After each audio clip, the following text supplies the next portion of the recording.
Hello there, No Proscenium listeners. As promised, this is the first of our overtime segments. This time out, we have the rest of our conversation with Gayatri Parameswaran and Felix Gaedtke of Now Here Media. They, of course, are the filmmakers behind Kusunda, which won the Storyscapes Grand Jury Prize at Tribeca Immersive this year. Like the old days, I'm not going off my notes. I'm going off my memory. So that's why I said it like that, because I'm seeing it in my brain.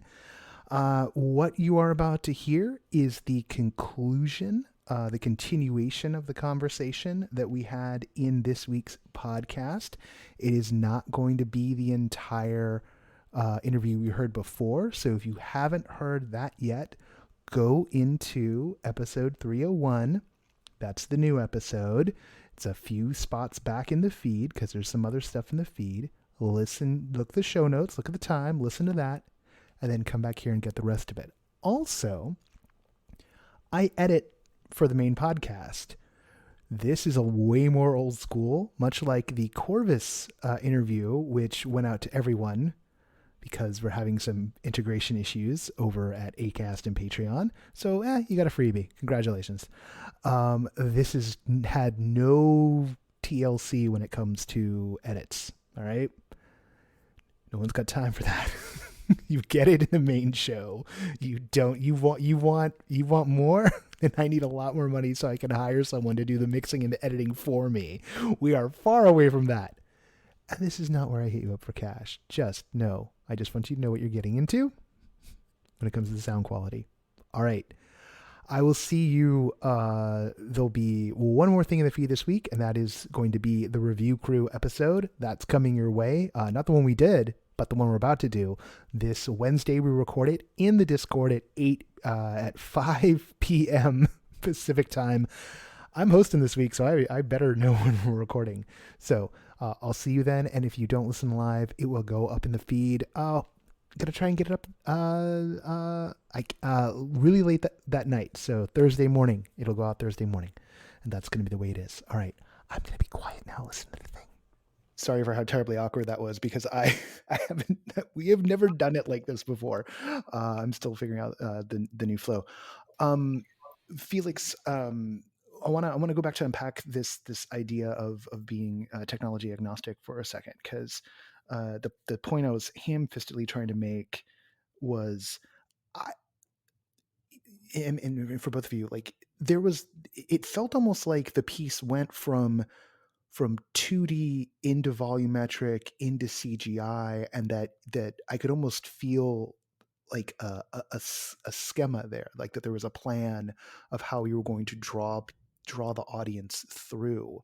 Was am I detecting something there, or was it a little bit more like, oh, this is was it more these were the pieces you had, and that's what wound up feeling natural? Or did you kind of know, like, oh, we know we want to take people who aren't used to VR and kind of get them acclimated?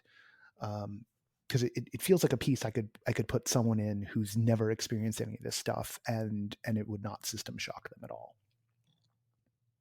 Yeah, I think a little bit of both. On the one hand, like Janimea, who is the older lady that you meet in the beginning and in the end, whom she unfortunately passed away, as you learn in the piece. Basically, before we went for the metric production, we knew that the only material we have from her is like the video material we shot, and story-wise, it made sense to kind of end and start with her. And of course, we were thinking about how we can build it up, also in terms of the medium, and like add different like components one at a time, and not start with a big bang and have all already like shown. So yeah, definitely, I think it was a bit of both. Gayatri? Yeah, I think as Felix mentioned, we had actually failed to capture, we were working on this piece about this dormant language together with one of the last fluent speakers of the language, and during the process of the production we had also witnessed this huge loss with this person passing away and not being, us being only able to capture them in one particular format but not in the other. And instead of trying to hide or cover that, we also wanted to divulge that and make this process part of the piece as well. And as you'd noticed, we are going, like, breaking, if there is even a fourth wall in this medium, we are kind of breaking it. And that contributes to using everything that we had. And part of it was 2D material, and we didn't want to. We were so attached to it, and this whole piece is also a tribute and dedicated to Ganymede Kusunda, and it would have been not the same piece had we not used that material that we had. Well, she manages to form the emotional core of the piece right from the jump. Um, it really comes as a punch to know, and a part of you kind of knows what's coming, even if you haven't read the description, because it's like you're witnessing her in 2D, and it's like, well, why is she in 2D? And it's like, well, because reasons. I'm also, I love that you mentioned, like,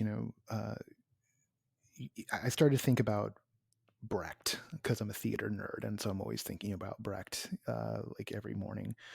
Um, and just, there's this lack of artifice by using all the materials, and I wonder, you mentioned spatial anthropology and VR as a tool for spatial anthropology, and there is something about putting the audience in situ in the space of the people whose lives you're documenting. And there's a bit of a paradox here because this is a mediated experience. So I wonder your approach when it comes to, how much of the warts and all you're showing in order to really let people into knowing how things came together, and creating that transparency. There's that wonderful moment where the power goes out and you come in and say the power went out. And but do you also ever, you know you ever find yourself concerned that in the paradox of showing all that it somehow lulls people into a false sense of reality, right? Like it feels like the VR documentary work is this kind of weird double-edged sword because it can feel so immediate. You can feel like you're there, and you are able to present people as they are, but we are still mediated, right? There's that paradox in it. I, yeah, I don't know. I don't have an answer on that, but I'm wondering if something you think about. Yeah, totally. I mean, you're absolutely hitting the nail on its head. And that's in the first place, like this is an attempt towards that transparency, but it won't be fully transparent because the process is highly edited. I mean, we all know that when you make, I mean, we all, at least people who work in the medium, know that Right. when you're creating a photogrammetry scan, what you're doing is basically freezing time and space in that moment. So it's not over, it's over those 3 hours is what that space looked like, or 3 to 6 hours that we made the scan. That's how that space looked like at that point. So it's only that moment in the history of that space that space resembles this. And I guess, by bringing in all this additional context and information, we are trying to kind of stretch out or expand the story behind the space and the Mm. people, beyond that moment that's frozen. So it's kind of an attempt to kind of defreeze that moment, but we won't be, I think we're very aware that we won't be completely successful. And actually, histories are told or are more accurate when they are told by the people involved over a longer period of time. So this is really just a small, humble attempt at kind of breaking that, uh, like at least presenting it as an edited process and a highly, post Yeah. produced work. Yeah. That's I think that's what it is. I'm sensing that I like there's a way. I mean, I don't know. Like these days in the media, you know, media makers are so savvy that there can be ways of like showing the warts and all, showing the seams of the piece to remind people that, you know, this is a piece of media. This isn't how it actually was. People can kind of use that to make a false sense of immediacy.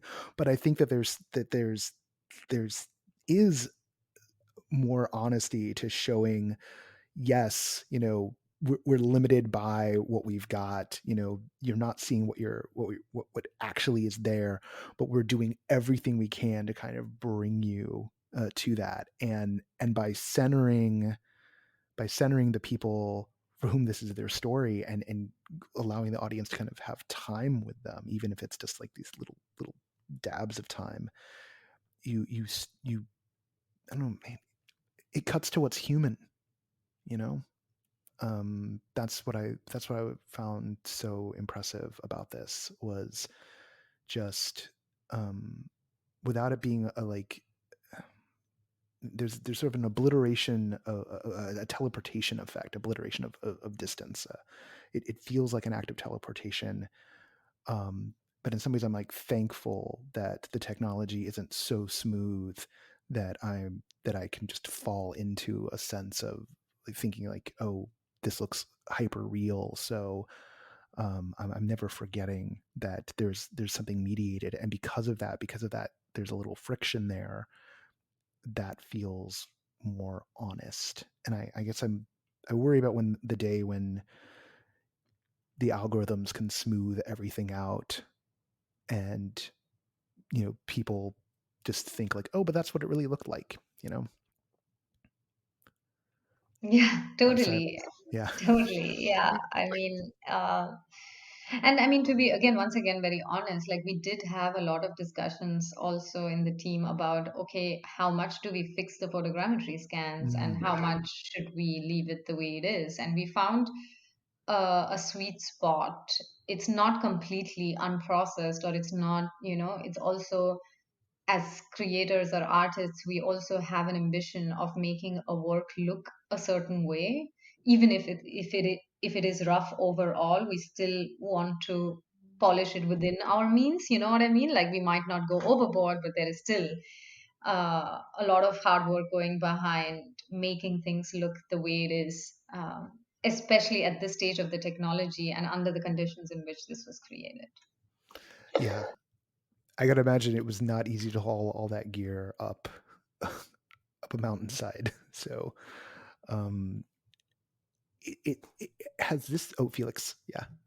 No, I just wanted to add real quick. I think it would have been like um, wrong to like give people the assumption that this kind of happened all in a vacuum when it Mm. clearly didn't, and especially with like working with like a technology that's not like very common and very used, especially in a place like some valley in the mountains of Nepal. Um, I think it was important to kind of be at least a little bit transparent. I mean, of course, you can make the argument that this is like fake transparency and whatnot, but still, like there's at least an attempt to remind people that this is all this didn't happen in some kind of vacuum and then magically appeared in Tribeca. Well, and I also gotta say, like, you know, in the actual flow of the piece, it never feels intrusive. This is again a paradoxical thing, right? Like I think that's one of the reasons why I'm so impressed with what you've done, is that you remind us about the way it's been made, but it just kind of comes in, right? Just like a little moment here, the power going out, or you know, one of you in the shot, and it's just these little flickers that actually kind of at least me, keeps me grounded, both knowing that I am both in the world watching this like in my living room, but also I am sort of there at the moment. And I don't know, like it's a very delicate path. It's like a high wire act. I think when people are you know, being transparent this way, sometimes it can be incredibly heavy handed, navel gazy, get super concerned. Like I'm being incredibly heavy handed and navel gazy right now, right? I've gone full meta. It's like never let him go full meta.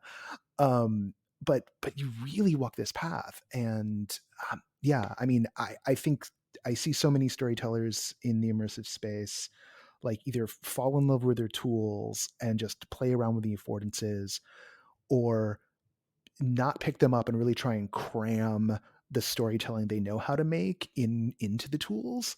And y'all just wove right through it. So I'm so impressed by the way it all comes together here. Like, honestly, I keep thinking about like just the way everything scales up in this piece. And I hope more people like experience it and watch it and kind of learn lessons, because you've put it together so well.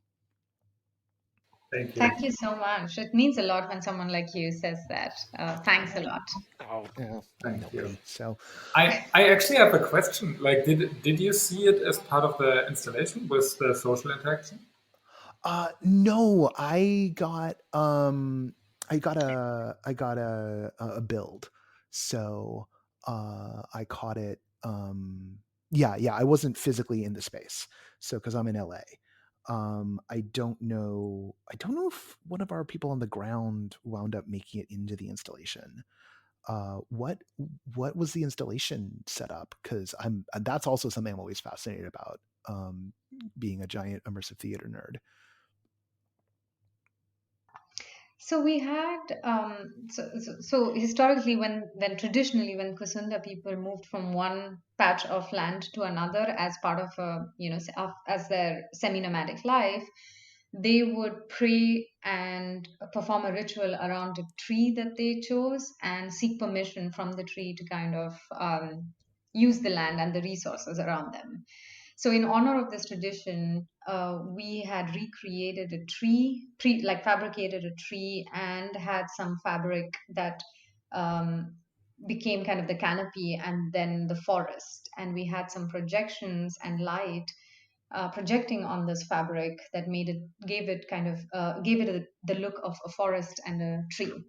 And then people are invited to sit under the canopy inside the forest, and invited to have a discussion that's guided by some cues with each other. And these cues have, a range of questions that they need to ask each other. Some of them are, as simple as which languages do you speak.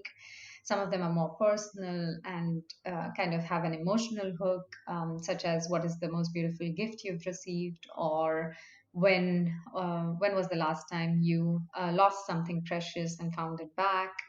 And it gets them to speak to each other, and prepares them for the content that is inside the headset.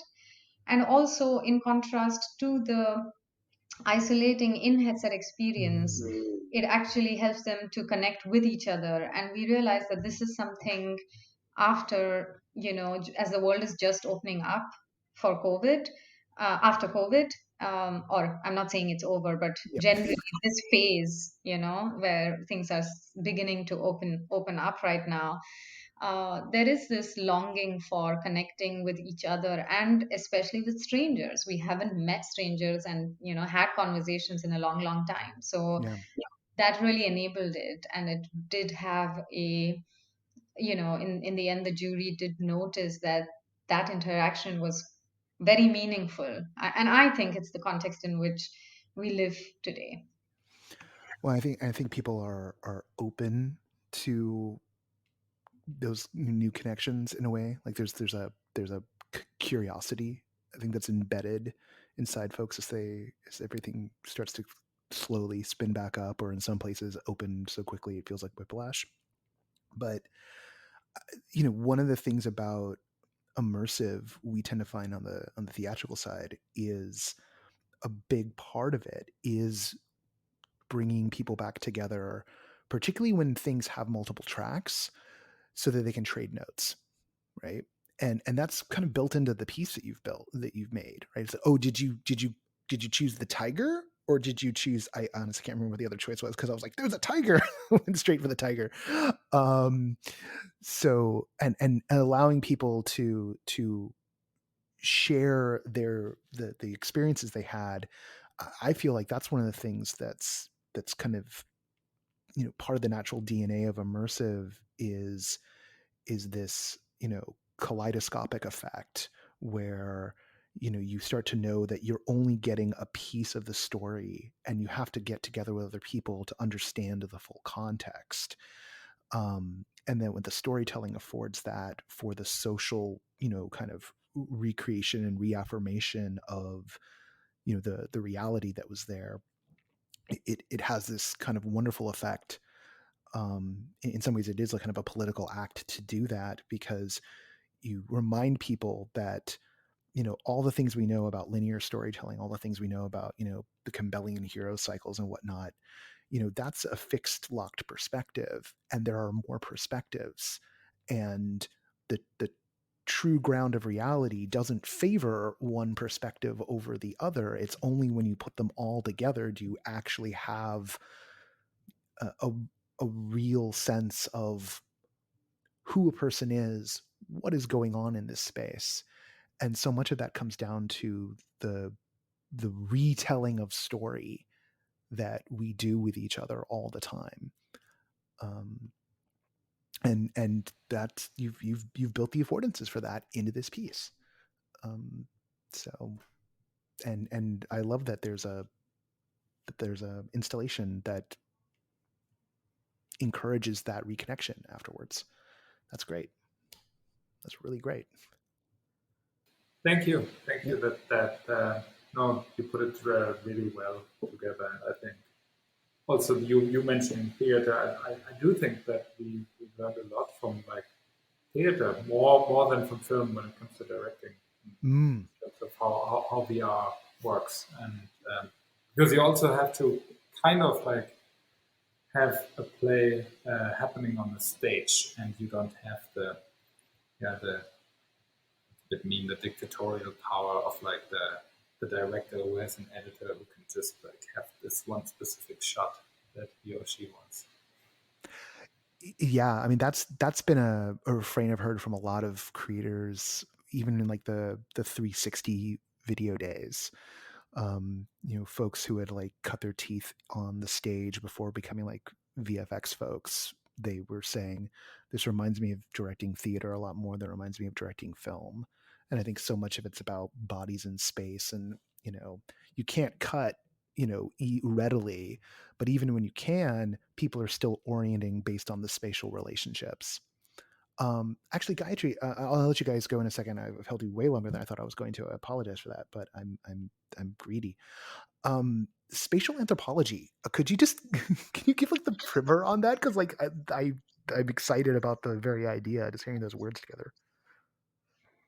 Yeah, I mean, actually, we were speaking to a fellow podcaster, Gaedtke, who described it as, who described this kind of storytelling as spatial anthropology. And I think that although, I mean, of course, space is really important in describing, a human being's story, right? Like in a human story, the space plays a huge role. And how can we use space to tell a, a, a person or a community's story? I think there is something really, really interesting there, especially when we are talking about cultures that are dormant, or languages, or people who are not currently leading lifestyles that are traditionally that they used to lead in the past generations, so on and so forth. I think there is something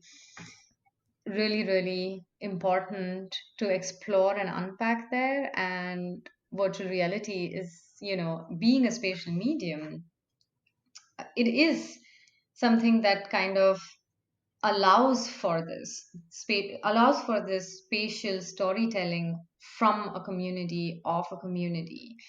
And as I mentioned earlier, I mean, anthropology has this baggage of people who tells the story, who has the resources, who has the power, who owns the story. And I'm also very wary that, especially given kind of the digital divide that might that is just a given with this kind of a medium or this kind of technology, I'm also wary of who might dominate the space and how we can refrain from committing the same mistakes that have been committed in the past. Spot on. Yeah. There's yeah, I think about that all the time. I mean, the technology affords us this sense of immediacy, and everyone was so excited about like, oh, it's an empathy machine right off the bat. But any empathy machine can become a propaganda machine, and make you feel, create those connections in ways that are artificial. And it does come down to like, who's got the access, who's using it, why are they using it, whose story gets told, and who's telling it. It doesn't matter what the technology is. That's the key part, is who's got the microphone, who's got the lens. So yeah. Well, I've just eaten up so much of your evening. I thank you both, and I'm looking forward to more and more people checking this out, and whatever project you're doing next, because again, legitimately super impressed here. Thank you Thank so you much. so much, Noam. Thank you. All right, I'm stopping the recording.